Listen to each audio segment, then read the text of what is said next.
অবশেষে ৬৮ দিন পর পিটার বাটলারের অধীনে অনুশীলনে ফিরেছেন বিদ্রোহী নারী ফুটবলাররা। মঙ্গলবার সকালে ধানমন্ডির আবাহনীর মাঠে ঘণ্টাব্যাপী অনুশীলন করেছেন সঞ্জিদা কৃষ্ণারা। এদিনের ঘণ্টাখানেকের অনুশীলনে ১৮ জন বিদ্রোহীর মাঝে উপস্থিত ছিলেন ১৩ জন।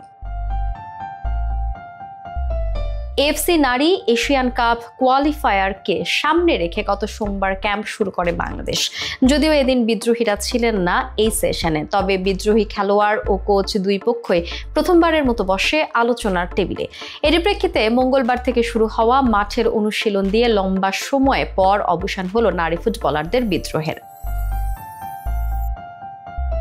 মঙ্গলবার সকাল ৬টায় ঘণ্টাখানেক আবাহনী লিমিটেডের মাঠে অনুশীলন করেছে জাতীয় নারী ফুটবল দল, যেখানে কোচের বিরুদ্ধে বিদ্রোহ ঘোষণা করা ১৮ খেলোয়াড়ের মধ্যে ঋতুপর্ণা চাকমা, মনিকা চাকমা, মাতসুশিমা সুমাইয়া ও সাবিনা খাতুন বর্তমানে ভুটানে থাকায় ছিলেন না। দেশটির ক্লাব পারো এফসির হয়ে লিগে খেলার জন্য সেখানে গেছেন তারা। এর বাইরে থাকা ১৪ জনের মধ্যে তহুরা খাতুনের আজ ক্যাম্পে যোগ দেওয়ার কথা রয়েছে। বাকি ১৩ জন শিউলি আজিম, মোসাম্মত সাগরিকা, রূপনা চাকমা, শামসুন্নাহার জুনিয়র, সঞ্জিতা আক্তার, নীলুফা ইয়াসমিন, মাসুরা পারভিন, মারিয়া মান্দা, শামসুন্নাহার সিনিয়র, কৃষ্ণা রানী, স্বর্ণা রানী মণ্ডল, সাথী বিশ্বাস ও নাসরিন আক্তার অনুশীলনে ফিরেছেন।